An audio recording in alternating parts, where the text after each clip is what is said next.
A'udzu billahi minasyaitonir rajim. Bismillahirrahmanirrahim. Alhamdulillahi rabbil alamin wassalatu wassalamu ala asyrafil anbiya'i wal mursalin wa ala alihi wa sahbihi ajma'in. Subhanaka la ilma lana illa ma 'allamtana innaka antal alimul hakim. Wa la hawla wa la quwwata illa billahil aliyyil azim.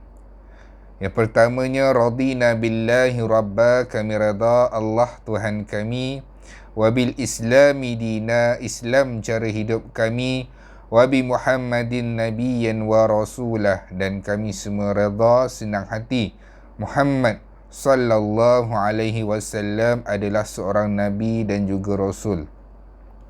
Allahumma a'inna ala dhikrika wa syukrika wa husni ibadatik. Rabbi yassir wa la tu'assir, fa inna taysir alayka yasir, Rabbi tamim bil khair. Alhamdulillah, hari ini kita masih lagi meneruskan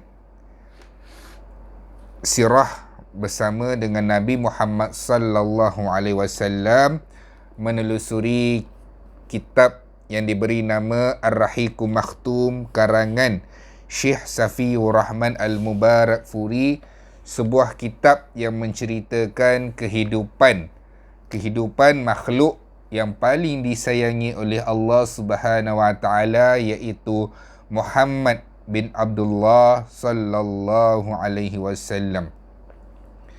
Mengapa kita mempelajari sirah adalah yang pertama untuk mewujudkan rasa cinta terhadap Nabi Muhammad sallallahu alaihi wasallam. Nabi telah meninggalkan kita hampir 1400 tahun lamanya.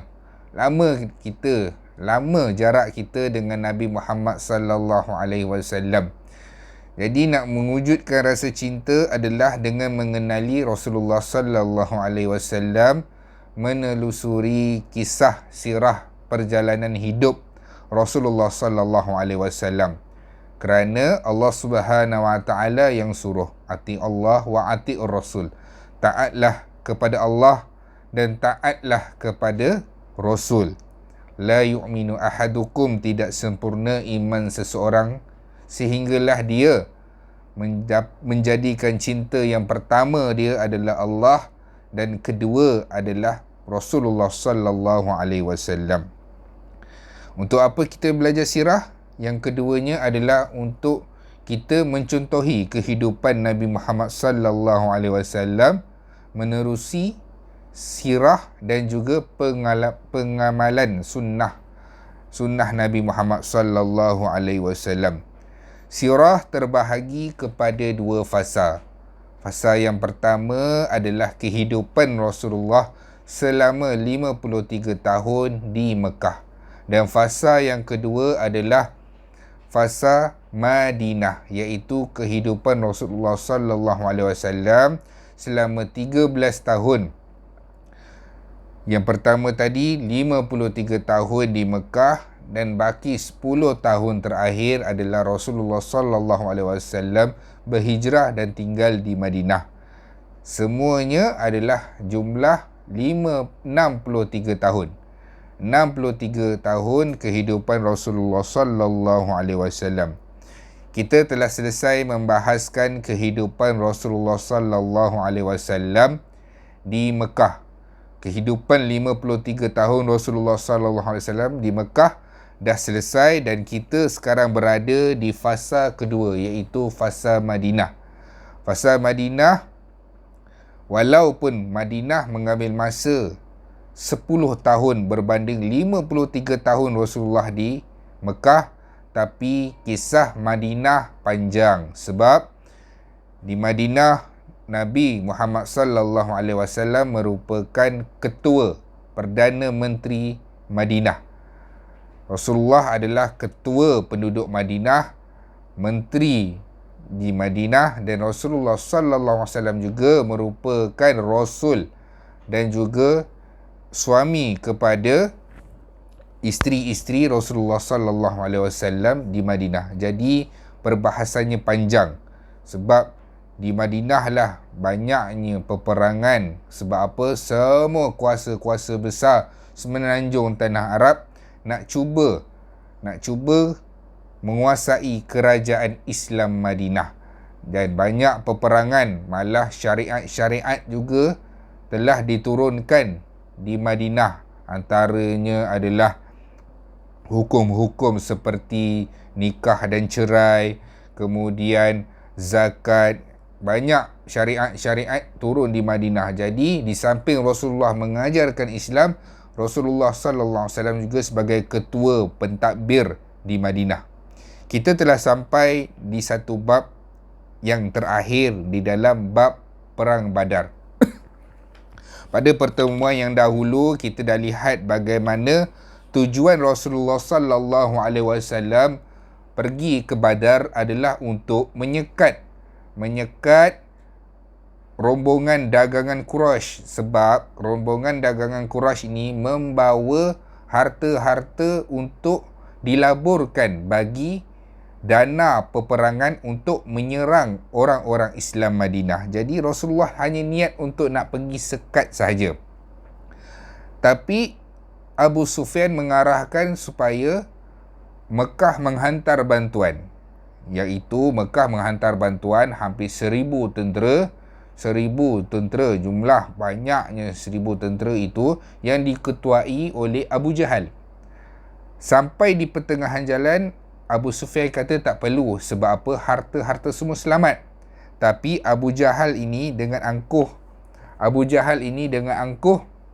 dia kata apa pun terjadi kita tetap nak serang. Dia tak nak balik, dia nak teruskan juga peperangan. Kita dah lihat dah, ada juga beberapa orang Quraisy Mekah yang tak nak berperang, tapi Abu Jahal ini memaksa, dan ada juga yang berpatah balik dan ada juga yang terpaksa mengikuti peperangan tersebut. Jadi apabila sampai waktu peperangan, ianya dimulai dengan pertarungan individu. Antaranya peperangan ini dimulai dengan perlawanan antara Abu Talib, perlawanan yang telah diwakili oleh tentera Islam. Antaranya adalah Sayyidina Hamzah, bapa saudara Rasulullah sallallahu alaihi wasallam. Jadi orang Quraisy juga menghantar wakil-wakilnya. Antaranya adalah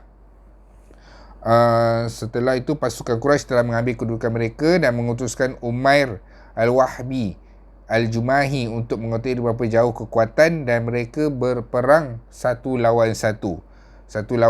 Inilah orang Islam menang. Ketiga-tiga perlawanan tersebut. Sayyidina Hamzah, ada Ali bin Abu Talib pun berlawan sama, dan orang Islam menang, dan mereka berperang secara besar-besaran.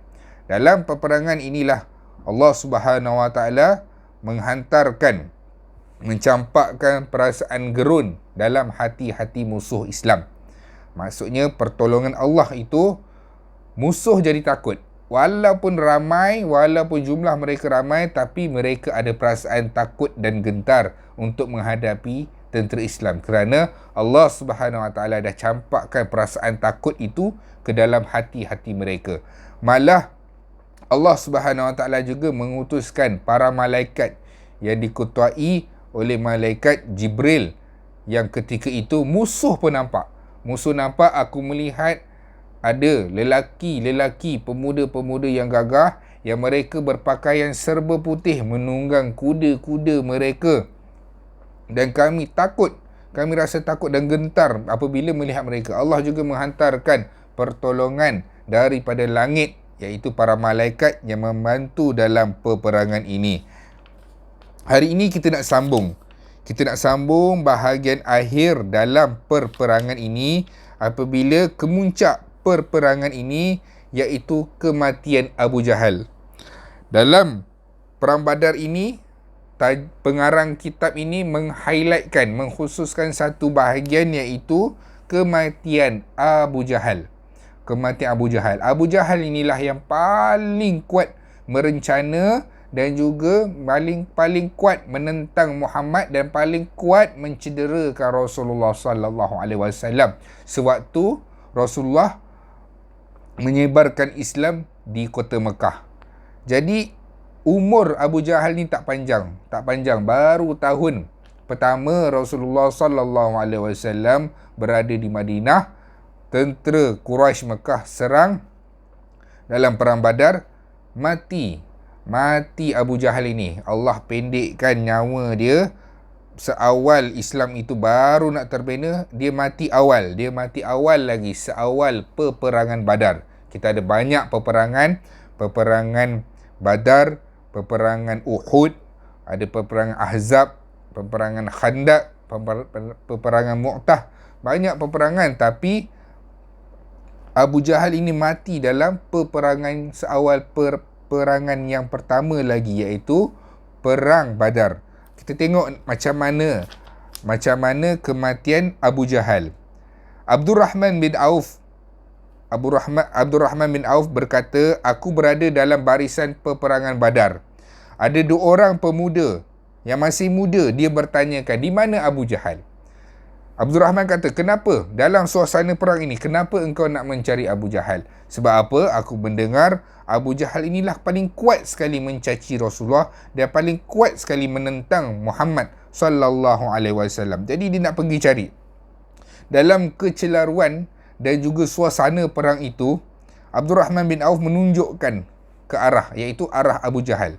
Lalu pergilah pemuda ini tanpa ada perasaan gentar dan takut, masuk ke dalam kawasan musuh, lalu menebas dan membunuh Abu Jahal. Kemudian Rasulullah sallallahu alaihi wasallam memutuskan untuk menyerahkan harta rampasan ini kepada Muaz bin Amru bin Jumuh dan juga Muaz bin Arfah. Mereka berdua inilah pemuda yang membunuh Abu Jahal. Awal Abu Jahal ini mati. Waktu dia mati tu, kita nak tengok dalam satu keadaan di mana aku mendengar orang ramai berkata, Abu Hakam tidak akan terlepas. Setelah mendengarnya, aku terus menjadikannya sebagai sasaranku. Itu yang diucapkan oleh Muaz bin Amru bin Jumuh dan juga Muaz bin Afra. Dialah yang membunuh Abu Jahal. Dengan cara bagaimana? Dengan cara aku terus mengejar dan menebasnya sehingga kakinya terpotong di bahagian tengah tulang keting. Demi Allah, tidak ada yang serupa dengan kaki itu ketika hancur, melainkan seperti biji-bijian yang ditumbuk dengan penumbuk biji. Maksudnya hancur kaki Abu Jahal. Kemudian dalam suasana perang itu juga, Ikrimah menebasnya pedang tepat ke arah belakangku. Ini kata orang yang membunuh Abu Jahal. Ikrimah ni siapa? Ikrimah ni adalah anak kepada Abu Jahal. Anak Abu Jahal ini satu hari nanti dia akan masuk Islam. Begitulah, iman tidak dapat diwarisi. Begitu jugalah dengan kekufuran. Kekufuran pun tidak akan dapat diwarisi. Kita tengok Abu Jahal menentang Islam.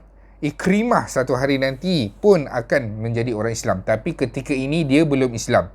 Ikrimah ni menebas pedang tepat di bahagian belakangku dan terputus kedua-dua tanganku. Tangan itu masih bergantung kerana kulitnya belum putus. Kita mendengarkan suasana ini adalah peperangan. Kita dengar pedang dihayun, putus kaki, putus tangan. Ini adalah realiti peperangan. Jihad Rasulullah sallallahu alaihi wasallam dan para sahabat, buahnya adalah kematian. Bukannya perang lawan PUBG ke, bukannya perang baling selipar ke. Bila masuk perang, natijahnya adalah kematian. Pasti akan berlaku kematian dan pasti yang akan ada orang yang terkorban. Itulah peperangan. Tapi para sahabat sedikit pun tak takut, sedikit pun tak gentar. Kerana apa? Kerana ini yang ditarbiahkan oleh Rasulullah sallallahu alaihi wasallam, iaitu buah keimanan inilah yang para sahabat kecapi tanpa ada rasa gerun. Kemudian tangan dia pun tergantung kerana kulitnya belum putus. Pertempuran yang kian memuncak membuatkan aku tidak tahan lagi. Aku telah berperang sepenuh hati Sekarang masanya untuk aku berundur sedikit apabila berasa sangat sakit. Aku terus mengepit kedua-dua kakiku ke tangan, lalu ku tarik sehingga kulitku terputus. Lantas ku lemparkan tangan itu dengan kedua-dua kakiku. Inilah suasana perang. Sahabat pun merasa kesakitan. Selepas itu Muaz bin Afra menghampiri Abu Jahal sehingga membuatkanku tercengang. Muawiz melibaskan pedangnya kepada Abu Jahal sehingga dia terjatuh. Siapakah yang tahu apa yang terjadi kepada Abu Jahal? Abdullah bin Mas'ud menemuinya dalam keadaan tidak bernyawa. Begitu salah satu keadaan musuh Allah, iaitu Abu Jahal. Abu Jahal yang mati seawal dalam perang Badar lagi. Perang Badar, Allah hinakannya dengan keadaan budak-budak saja, pemuda saja yang pergi bunuh dia. Bukannya orang tentera yang hebat, bukannya panglima yang hebat, tapi Allah hina dia. Allah hantar budak-budak saja, pemuda saja untuk membunuh Abu Jahal. Dan kata Rasulullah sallallahu alaihi wasallam, ini adalah Fir'aun pada zaman kita, iaitu Fir'aun ketika zaman Rasulullah sallallahu alaihi wasallam, iaitu Abu Jahal. Apa yang kita boleh dapat dalam suasana perang Badar ini? Antaranya adalah, salah satu adalah dalam pertempuran ini adalah ayah berhadapan dengan anak-anak. Ada dalam peperangan ini, kadang-kadang di pihak musuh adalah ayah dan di pihak Islam adalah anak. Dan ada seketika di pihak Islam itu anak dan di pihak musuh itu adalah ayah. Dan ada di pihak musuh itu adalah adik dan di pihak Islam pula adalah abang. Kita nak tengok sekarang apakah buah keimanan ini. Buah keimanan ini, sesungguhnya aku tahu. Rasulullah sallallahu alaihi wasallam bersabda, sesungguhnya aku tahu ada beberapa orang di dalam Bani Hashim dan lainnya dipaksa untuk keluar, padahal mereka tidak mempunyai kepentingan pun untuk memerangi kita. Dalam suasana ini, Abu Huzaifah mati syahid pada peperangan Yamamah. Siapa Abu Huzaifah ini? Abu Huzaifah ini dia mati syahid dalam peperangan Yamamah.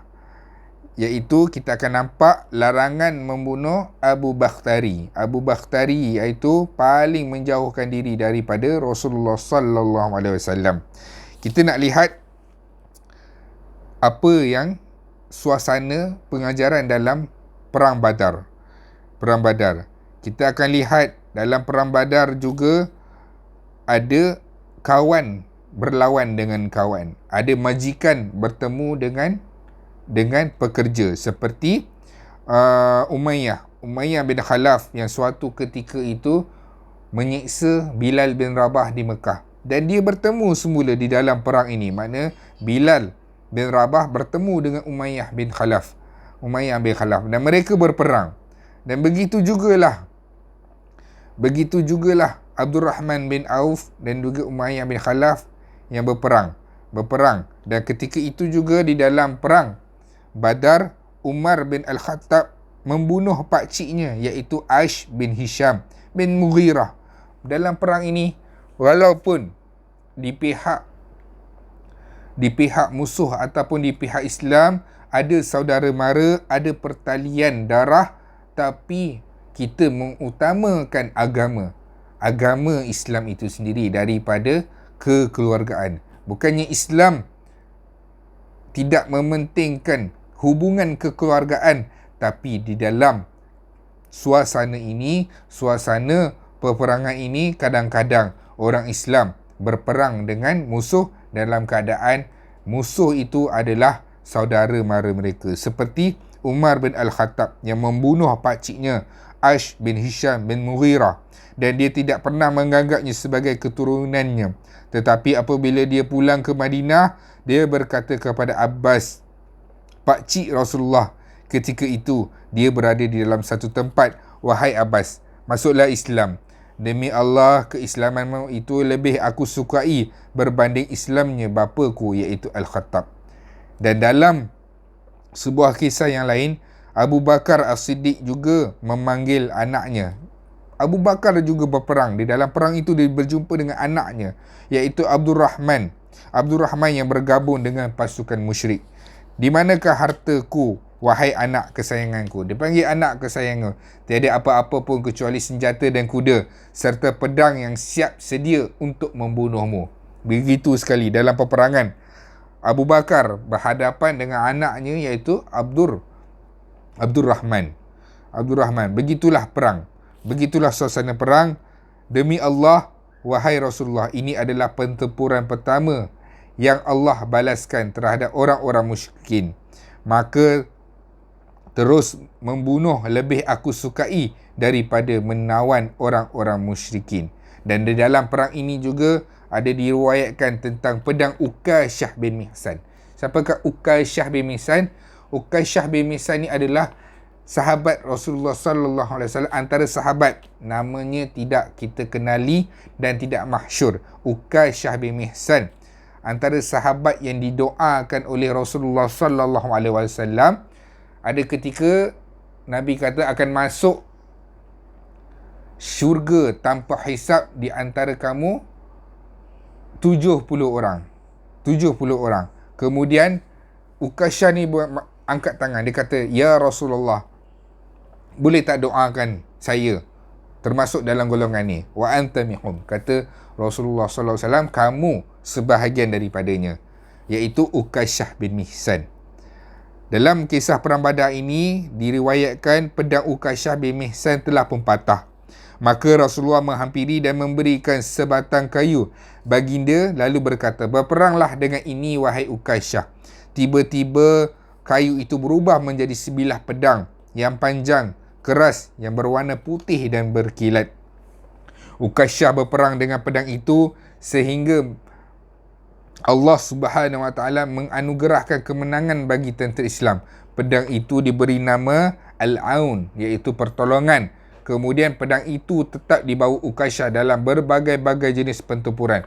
Maksudnya pedang yang dihadiahkan Rasulullah itu antara mukjizat Rasulullah sallallahu alaihi wasallam, iaitu pedang yang Rasulullah beri, kayu itu menjadi pedang. Rasulullah ada banyak mukjizat. Ada dalam kitab, pengarang kitab menghimpunkan mukjizat Rasulullah sallallahu alaihi wasallam. Dan mukjizat yang paling besar dalam kehidupan Nabi iaitu Al-Quran. Dan ini adalah salah satu mukjizat yang Allah Subhanahu Wa Taala kurniakan kepada Rasulullah sallallahu alaihi wasallam. Kemudian dalam pengajaran yang lain, Mus'ab bin Umair melintas di hadapan saudaranya iaitu Abu Aziz bin Umair. Maksudnya Mus'ab bin Umair pun berjumpa dengan saudara maranya iaitu Abu Aziz bin Umair. Siapa Mus'ab bin Umair? Mus'ab bin Umair ini satu ketika di Mekah dahulu dia adalah pemuda yang paling kaya. Kayanya Mus'ab bin Umair ini, unta yang dipakai ataupun minyak wangi yang dipakai ataupun pakaian yang dipakai tidak dipakai oleh pemuda-pemuda Mekah yang lain. Maksudnya kalau dia lalu ada bau wangian itu, orang kata ini adalah wangian Mus'ab bin Umair. Sebab apa? Sebab hanya Mus'ab bin Umair saja yang mampu pakai minyak wangi yang mahal. Betapa kayanya Mus'ab bin Umair. Tapi apabila sampai di Madinah, bila melihat pakaian Mus'ab bin Umair ini compang-camping, banyak tampal-tampalan, bila masuk di dalam Masjid Nabawi, bila Nabi tengah duduk, Nabi menangis. Nabi kata dahulu dia adalah pemuda yang kaya. Dia tinggalkan segala-galanya demi iman dan juga Islam. Itulah Mus'ab bin Umair. Dan dalam perang Badar ini, Mus'ab bin Umair juga berjumpa dengan saudaranya iaitu Abu Aziz bin Umair. Mus'ab bin Umair melintas seorang Ansar sedang mengikat tangan Abu Aziz. Ini dah selesai perang. Dah selesai perang, Mus'ab bin Umair nampak saudara dia yang telah diikat oleh orang Ansar ketika perang Badar. Apa kata Mus'ab bin Umair? Ketatkanlah ikatanmu terhadapnya. Mus'ab bin Umair kata apa? Ikat ketat sikit. Mus'ab bin Umair kata ikat ketat sikit supaya dia tak terlepas. Kemudian Abu Aziz menjawab, "Seperti inikah perlakuanmu terhadapku sesungguhnya orang Ansar ini juga adalah saudaraku selain dirimu. Itu yang diucapkan. Maksudnya dalam perang Badar ini, dalam perang Badar, para sahabat mengenepikan hubungan kekeluargaan, hubungan pertalian darah, hanya kerana Islam. Begitulah juga dengan kita. Bukannya kita, kalau ada di antara ahli keluarga kita ataupun adik-beradik kita yang tak solat, yang tak sembahyang, bukannya kita perlu tinggalkan dia. Kita ajak dia. Tapi ke dalam saat dia menentang Islam sehingga mencederakan orang Islam, sehingga membunuh apa yang sahabat lalui ini, masa itu kita kena mendahulukan Allah. Sebagai contoh, apabila Nabi Ibrahim diarahkan oleh Allah untuk menyembelih anak dia, adakah dia mengutamakan ahli keluarga dia ataupun dia mengutamakan kehendak Allah? Nabi Ibrahim lebih memilih mengutamakan kehendak Allah, walaupun permintaan yang Allah arahkan kepada Nabi Ibrahim itu di luar akal. Kita tidak pernah diuji oleh Allah sehingga perlu menyembelih. Sebab apa? Sebab Allah tahu ujian yang Allah nak berikan itu mestilah mengikut kemampuan. Kita tak mampu. Sebab itulah ujian itu diberikan kepada manusia terbaik alam yang kedua, iaitu Ibrahim. Begitu jugalah dalam perang Badar ini. Para sahabat Rasulullah sallallahu alaihi wasallam lebih mengutamakan Islam. Agama Islam lebih mengutamakan Allah dan Rasulnya. Dalam peperangan ini, kita akan lihat korban di kedua-dua belah pihak. Yang pertama, jumlah orang Islam yang mati syahid dalam pertempuran ini adalah 14 orang. 14 orang yang mati. 6 orang Muhajirin dan 8 orang Ansar. Musyrikin pula mengalami kerugian yang besar. 70 orang terbunuh dan 70 orang lagi tertawan, yang kebanyakan mereka adalah askar, panglima, bahkan ada yang pemimpin tertinggi. Begitu ramai dalam rugi, kemudian pemimpin pun kena tangkap, pemimpin tertinggi, panglima pun kena tangkap dan menjadi tawanan perang. 70 terbunuh dan 70 lagi tertawan. Dan dalam perang ini, setelah berlalunya perang, Rasulullah berjalan sehingga berdiri di hadapan para yang terkorban. Apabila selesai perang, Rasulullah pergi berdiri. Apa kata Rasulullah? Kamu adalah saudara yang buruk bagi Nabi kamu. Kamu mendustakan aku padahal orang ramai membenarkan aku. Kamu menindasku padahal orang ramai menolongku. Kamu mengusirku padahal orang ramai menyokongku. Kata Rasulullah sallallahu alaihi wasallam kepada orang-orang musyrikin yang terkorban dalam perang Badar. Nabi Muhammad sallallahu alaihi wasallam mengeluarkan perintah berkaitan dengan 24 orang askar Quraisy sehingga mereka dilemparkan di dalam lubang. Walaupun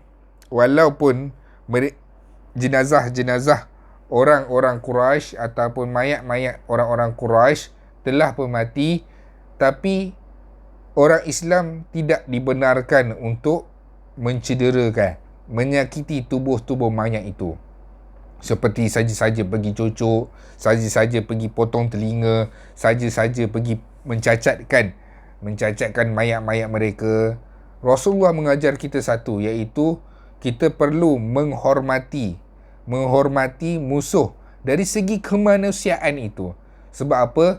Manusia adalah makhluk Allah Subhanahu Wa Taala yang paling mulia dan yang paling Allah sayang.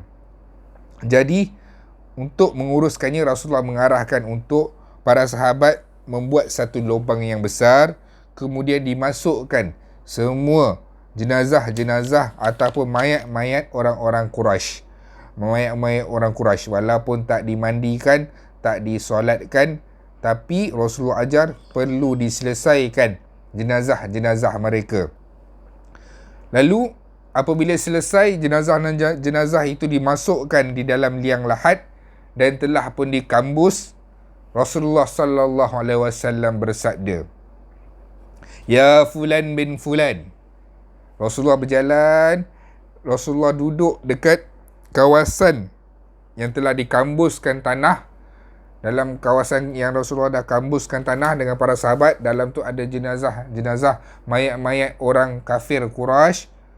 Lalu Rasulullah bersabda, Rasulullah panggil, "Ya fulan bin fulan wa ya fulana bin fulana." Apa kata Rasulullah sallallahu alaihi wasallam? Kata Rasulullah, "Apakah kamu berasa bahagia? Kami telah lama percaya janji-janji Allah. Kami telah lama percaya dengan janji-janji Allah. Adakah sekarang kamu yakin dengan janji-janji Allah? Fahal wajadtum ma wa'ada rabbukum haqqan?" Kata Rasulullah, apa yang dijanjikan oleh Tuhan kamu dah jelas? Kamu dah yakin? Kata Rasulullah sallallahu alaihi wasallam. Seolah-olah Nabi Muhammad sallallahu alaihi wasallam bercakap dengan mayat-mayat tersebut. Tiba-tiba Umar datang.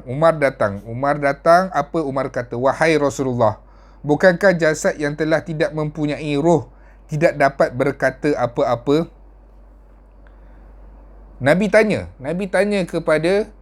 Nabi bercakap kepada orang yang dah mati dalam lubang itu yang telah dikambus. Nabi kata, "Dulu kamulah yang paling kuat lawan aku." 13 tahun Rasulullah sallallahu alaihi wasallam berdakwah di Mekah. Rasulullah ketuk pintu ke pintu. "Kamu balas dengan kejahatan kepada aku.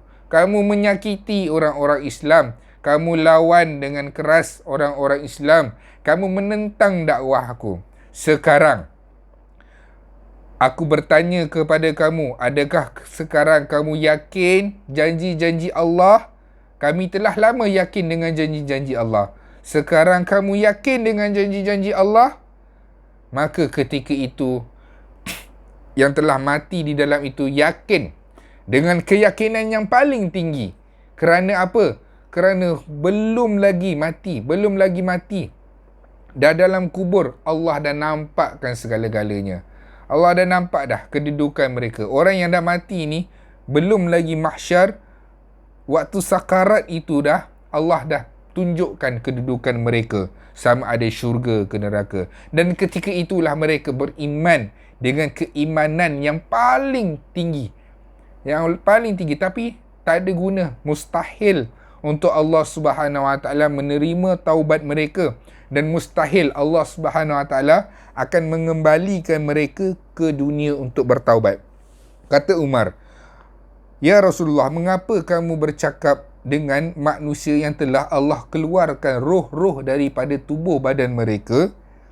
Kata Rasulullah sallallahu alaihi wasallam, "Wahai Umar, demi zat yang diriku berada di tangannya, mereka lebih mendengar berbanding engkau." Maksudnya Allah Subhanahu Wa Taala, ini adalah salah satu mukjizat Nabi. Allah bagi orang-orang yang di dalam liang lahat itu mendengar perkataan dan ucapan Rasulullah sallallahu alaihi wasallam. Mereka mendengar, tapi setakat dengar ajalah. Dah tak sempat nak bertaubat. Ini yang diucapkan oleh Rasulullah sallallahu alaihi wasallam kepada jenazah-jenazah tersebut. Kemudian kita nak lihat bagaimana berita Mekah dan juga Madinah. Madinah mendapat berita kemenangan, maka manakala Mekah mendapat berita kekalahan. Orang pertama yang masuk ke Mekah dengan membawa berita bencana yang menimpa Quraisy adalah Haisuman bin Abdullah Al-Khuzani. Dia sampai, orang semua tanya. Semua orang nak tanya berita. Kalau zaman sekarang kita hantar WhatsApp saja, kita buat status saja, semua dah tahu. Tak sampai 5 minit. Bukan 5 minit, tak sampai seminit. Semua orang tahu. Jadi apabila Haisuman bin Abdullah bin Al-Khuzani ini masuk dalam kota Mekah, semua berkumpul lalu nak tanya macam mana, apa keputusan peperangan ni, siapa menang, siapa kalah, Nabi mati ke tak, Muhammad mati ke tidak, macam mana orang Islam, kita berjaya ke tidak, tentera kita banyak, menang ke kalah. macam-macam persoalan. Dan apa yang dikatakan oleh Khuzaimah, apa yang dikatakan oleh Haisuman bin Abdullah Al-Khuzani, dia kata apa? Orang ramai bertanya kepadanya, apa yang terjadi? Dia menjawab, terbunuhnya Utbah bin Rabi'ah, Syaibah bin Rabi'ah, Abu Hakam bin Hisham, iaitu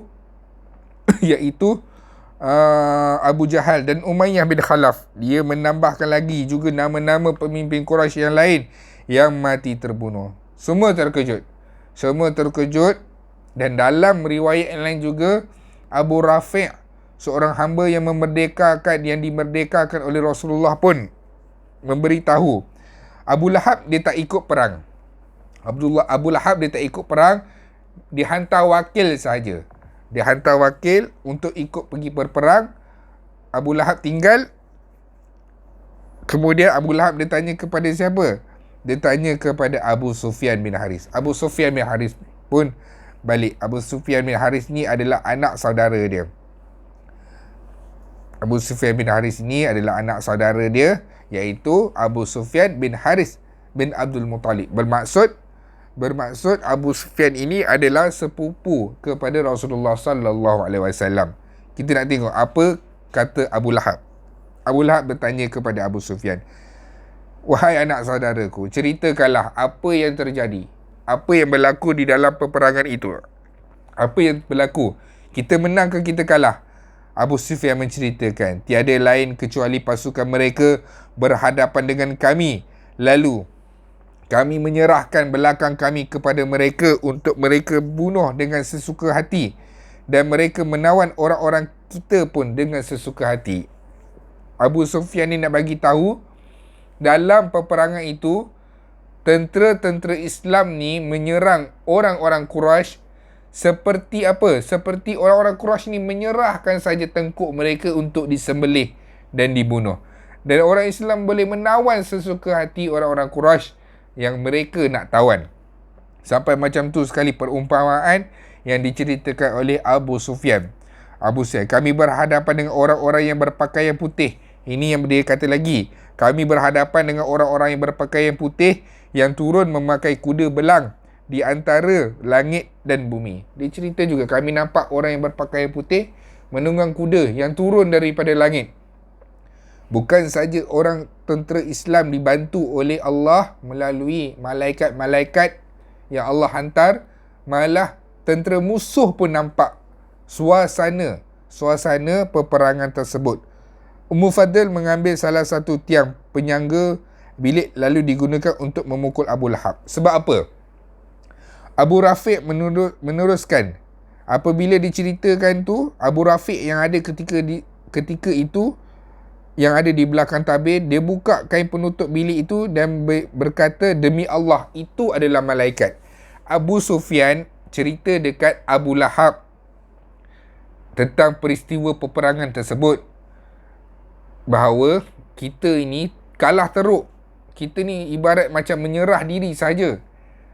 Lalu apabila Abu Sufyan menceritakan, kami nampak lelaki-lelaki yang memakai baju putih menunggang kuda yang turun daripada langit, Abu Rafi' kata, lepas dia Abu Sufyan kata, Abu Rafi' yang ada dekat belakang tirai itu kata, demi Allah, itulah para malaikat.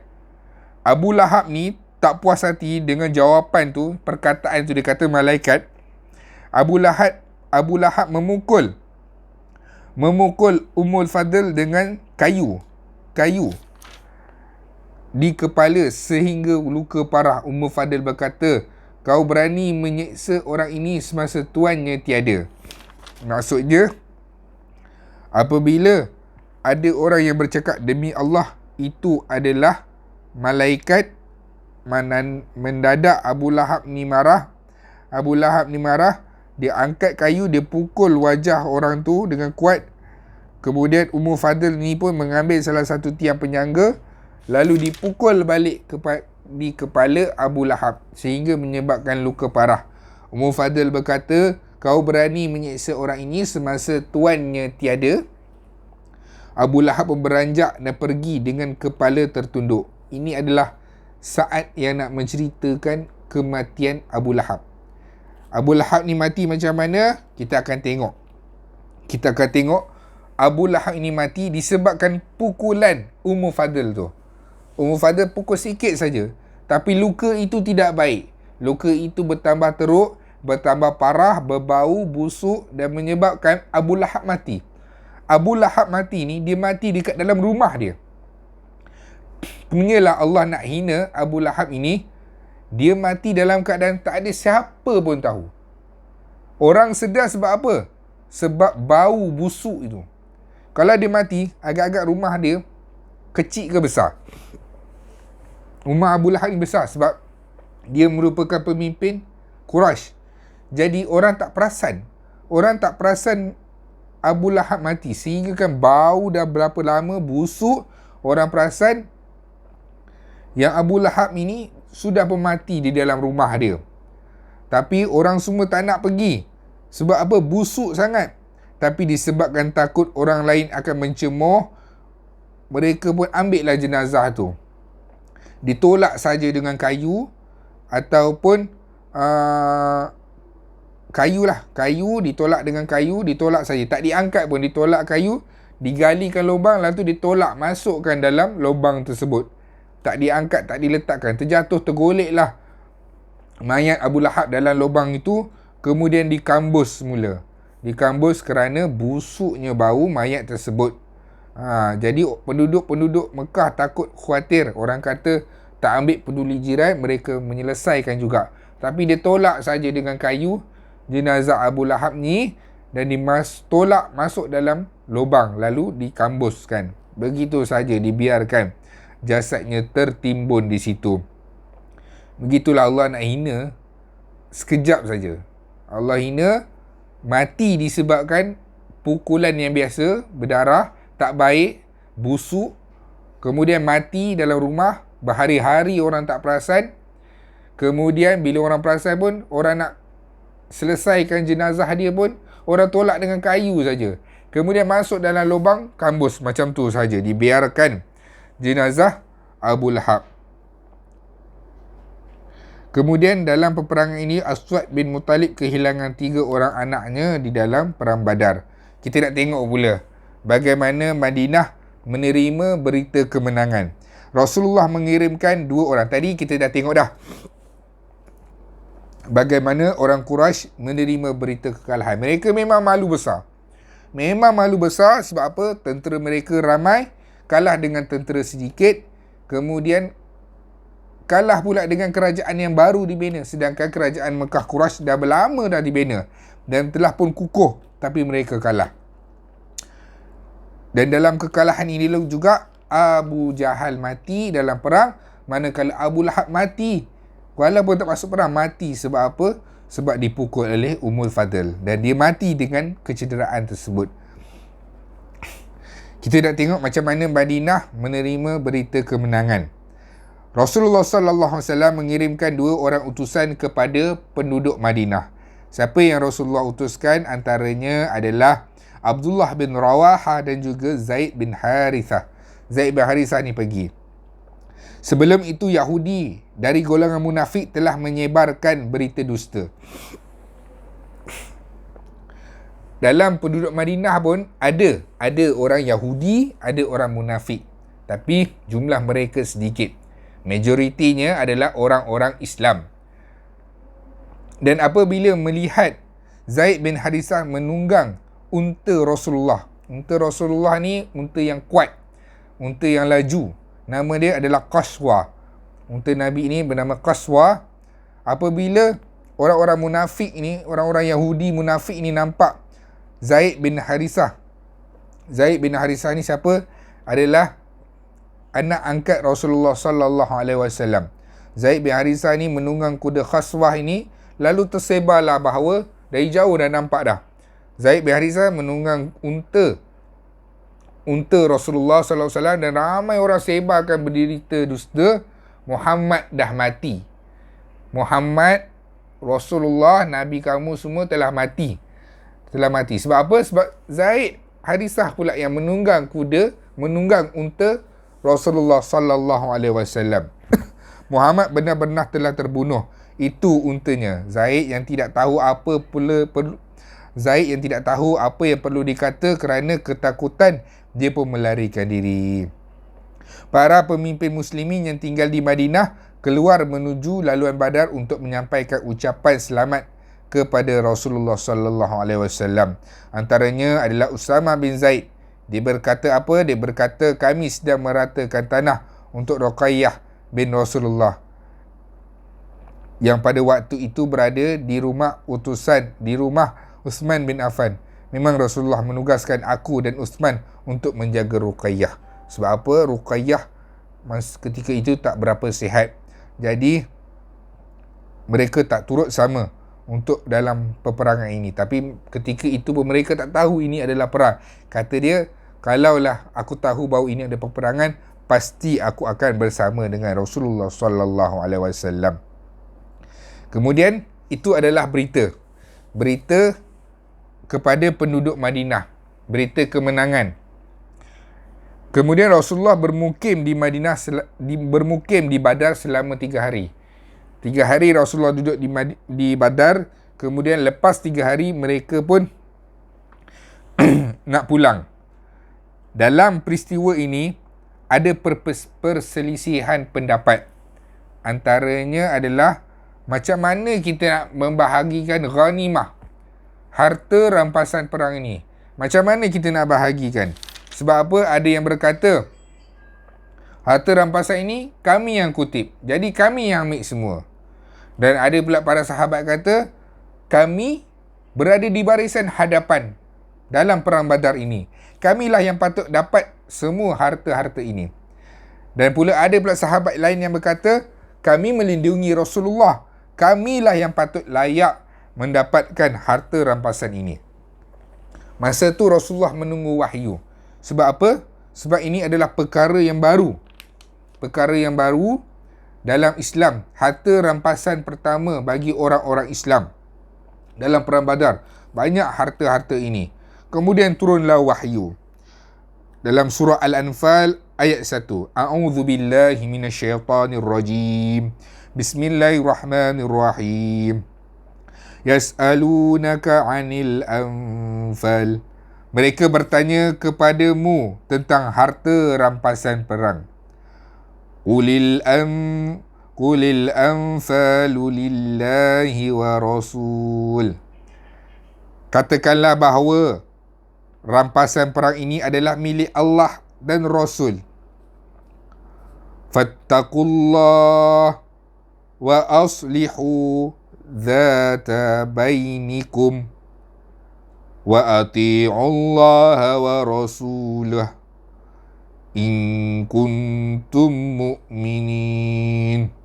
Maka bertakwalah kamu kepada Allah dan perbaikkanlah hubungan antara kamu dan taatilah Allah dan Rasulnya jikalau kamu beriman.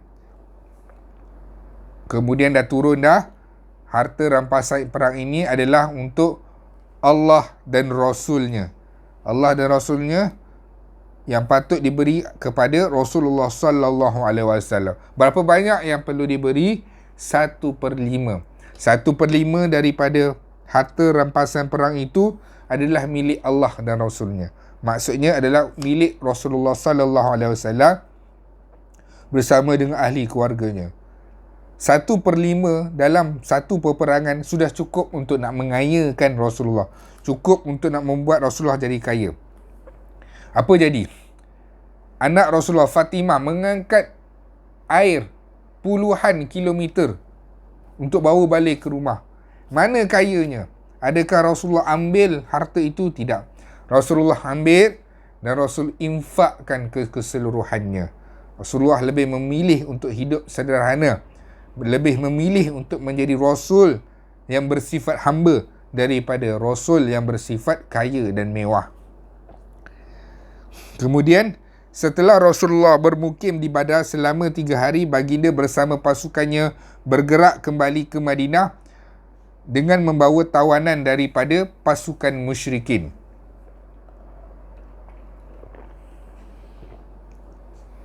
Sampai di separuh jalan, dalam perjalanan pulang ke Madinah, Rasulullah mengarahkan untuk dibunuh siapa?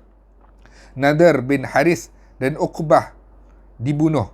Sampai di pertengahan jalan Rasulullah mengarahkan untuk membunuh dua orang tawanan perang, iaitu Nadar bin Haris dan Uqbah dibunuh.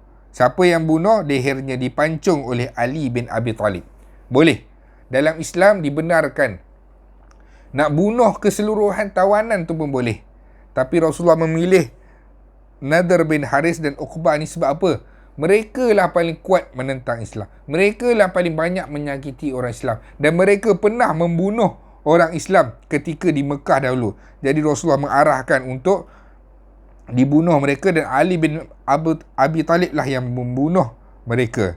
Dan sampai di perjalanan seterusnya, Rasulullah SAW mengarahkan untuk perintah membunuh Uqbah bin Abi Mu'ayth. Maksudnya dia bunuh Nadar bin Haris dulu, kemudian diarahkan untuk membunuh Uqbah bin Abi Mu'ayth. Boleh dibenarkan dalam Islam. Mana-mana musuh yang paling kuat menentang dan pernah membunuh, boleh kita jatuhkan hukuman mati. Kesemuanya pun boleh dijatuhkan hukuman mati. Dibenarkan di dalam agama. Kemudian kita nak lihat lagi bagaimana isu tawanan. Orang Islam dah dapat tawanan dah ni, apa yang perlu kita buat? Rasulullah bertanya pendapat kepada para sahabat. Antaranya adalah Abu Bakar dan juga Umar. Rasulullah bertanya. Abu Bakar mengambil pendekatan, kita ambil tawanan ni, kemudian kita ambil tebusan. Maksudnya, orang-orang Mekah boleh tebus tawanan ini dengan jumlah dengan duit. Dengan menggunakan duit. Dirham ataupun perak. Supaya dengan duit itu kita boleh menjana ekonomi, kita boleh menjana pendapatan keuangan orang Islam dan juga kekuatan infrastruktur di Madinah. Kita boleh gunakan duit itu sebagai pembangunan, kata Abu Bakar. Lalu Rasulullah bertanya pula kepada Umar. Wahai Umar, bagaimana dengan pendapat kamu? Umar lebih cenderung kita bunuh kesemuanya. Sebab apa? Di dalam tawanan ini semuanya adalah orang-orang yang kuat melawan Islam. Ada terdiri daripada pemimpin-pemimpin kanan, ada terdiri daripada panglima-panglima mereka yang kuat menentang Islam, dan Umar lebih cenderung untuk membunuh kesemua tawanan ini. Kata Rasulullah sallallahu alaihi wasallam, aku lebih cenderung kepada pendapat Abu Bakar. Aku lebih bercenderung untuk menerima pandangan Abu Bakar. Lalu diterima pandangan Abu Bakar untuk diambil tawanan-tawanan tersebut dan digantikan dengan duit tebusan. Jadi orang Islam pun akan dapat duit. Dan pada keesokannya Rasulullah berjumpa dengan Abu Bakar dan juga Rasulullah duduk di satu tempat dalam keadaan menangis. Mereka memang macam ni. Kita dengar selalu telah datang Rasulullah sallallahu alaihi wasallam, Abu Bakar, Umar. Satu tempat lagi kita dengar hadis, telah berkata Rasulullah, Abu Bakar dan Umar. Tiga orang sahabat ini adalah sahabat dunia akhirat. Sahabat yang membawa ke syurga. Tiga-tiga wafat dalam umur 63 tahun. Tiga-tiga disemadikan di sebelah-sebelah Rasulullah, Abu Bakar dan Umar. Dan tiga-tiga inilah sahabat yang kata Rasulullah sallallahu alaihi wasallam, wahai Abu Bakar, wahai Umar, kita akan masuk ke dalam syurga. Di bahu kanan Abu Bakar dan di bahu kiri adalah Umar. Beginilah kita akan masuk syurga. Inilah sahabat yang membawa ke syurga, persahabatan mereka. Mereka memang rapat. Bangun saja tidur, Umar pergi cari Rasulullah. Kebetulan Abu Bakar pun ada. Saidina Umar nampak Abu Bakar dengan Rasulullah menangis terisak-isak. Kata Umar, ya Rasulullah, kenapa engkau menangis? Wahai Abu Bakar, kenapa kamu menangis? Ceritalah kepadaku. Supaya apa? Supaya aku pun boleh turut menangis. Untuk menangis. Dan kalau aku tak mampu menangis, aku akan berpura-pura menangis bersama-sama kamu. Untuk menangisi apa yang kamu rasai. Kata Rasulullah sallallahu alaihi wasallam. Kata Rasulullah sallallahu alaihi wasallam, aku menangis kerana pendapat yang disampaikan oleh sahabatmu kepadaku agar mereka mengambil tebusan, ternyata diperlihatkan kepadaku azab kepada mereka yang jaraknya lebih dekat dari pohon ini. Kata Rasulullah sallallahu alaihi wasallam, telah pun turun wahyu. Apakah wahyu yang turun itu? Wahyu itu daripada surah Al-Anfal ayat 67 hingga 68. Tidak sepatutnya bagi seorang nabi mempunyai tawanan sebelum dia melumpuhkan musuhnya di muka bumi. Kamu mengkehendaki harta benda dunia sementara Allah mengkehendaki pahala akhirat. Dan Allah Maha Perkasa lagi Maha Bijaksana. Kalau saja bukan kerana ketetapan daripada Allah yang telah lalu, nescaya azab yang lebih besar telah menimpa kamu disebabkan oleh apa yang kamu ambil. Bermaksud, wahyu yang turun ketika itu lebih cenderung kepada pendapat Umar. Umar kata, semua tebusan ni harus dibunuh. Semuanya harus dibunuh.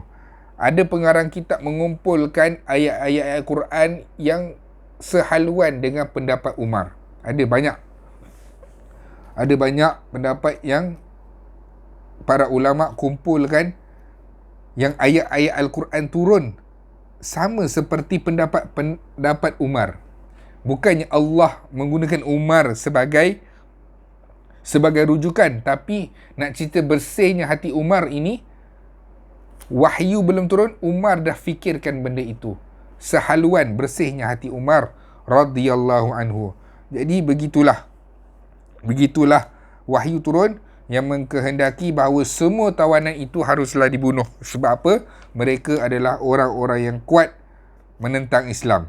Dan ada beberapa tawanan lain yang Rasulullah sallallahu alaihi wasallam membuat tebusan. Ada yang perlu dibayar 4,000 dirham, ada yang perlu dibayar dengan 3,000 dirham, dan ada yang perlu dibayar mengikut kemampuan. Dan kalau ada orang yang tak mampu, tebusan itu perlu melakukan sesuatu, seperti mengajarkan orang-orang, anak-anak orang Islam membaca dan menulis sehingga pandai. Dan setelah itu barulah Rasulullah melepaskan mereka. Dan ada yang Rasulullah bermurah hati melepaskan mereka begitu sahaja. Rasulullah juga bermurah hati terhadap beberapa tawanan sehingga baginda membebaskan mereka tanpa tebusan. Beberapa orang itu antara mereka adalah Muttalib bin Hattab, Syafi'i bin Abdul Rafa'ah dan Abu Izzah Al-Jumahi dibunuh oleh Rasulullah ketika menjadi tawanan dalam perang Uhud. Maksudnya, Rasulullah suatu ketika pernah lepaskan mereka, dan dalam perang Uhud nanti kita akan tengok Rasulullah membunuh dia. Rasulullah bermurah hati menantunya iaitu Abu Aish dengan syarat dia perlu melepaskan Zainab. Apa kisah dia? Zainab telah mengutuskan seorang untuk membawa kalung kepunyaannya sebagai tebusan untuk suaminya, iaitu Abu Aish. Dan apabila Rasulullah melihat kalung itu, Rasulullah menangis terisak-isak kerana kalung itu adalah kalung Aisyah. Kalung itu adalah kalung milik Sayyidatina Khadijah.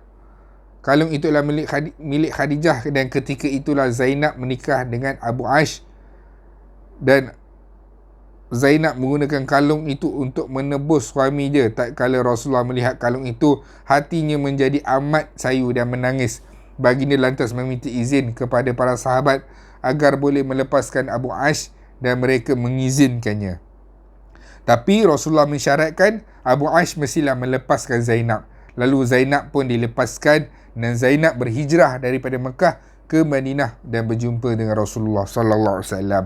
Yang menjemputnya ketika itu adalah Zaid bin Harithah dan seorang orang Ansar. Begitulah kita dah lihat bagaimana peperangan Badar. Yang mana peperangan Badar ini betul-betul memalukan orang Quraisy Mekah, dan berita ini tersebar luas di semenanjung tanah Arab bahawa kerajaan baru Islam Madinah telah mengalahkan kerajaan Mekah Quraisy. Dan lebih memalukan, tentera orang Islam sedikit jumlahnya dan tentera Quraisy sangatlah besar jumlahnya. Dan kita akan lihat nanti akan datang bagaimana orang-orang Mekah Quraisy berdendam dan mereka nak menuntut bela atas kekalahan yang lepas, iaitu Perang Badar. Kita akan tengok nanti seterusnya aktiviti ketenteraan antara Badar dan Uhud. Terus Quraisy mempersiapkan tentera mereka untuk serang balas orang Islam melalui perang mana nanti kita akan tengok. Kita akan tengok perang Uhud. Sekadar itu dulu. Yang baik datang daripada Allah, yang lemah adalah kelemahan saya sendiri. Assalamualaikum warahmatullahi wabarakatuh.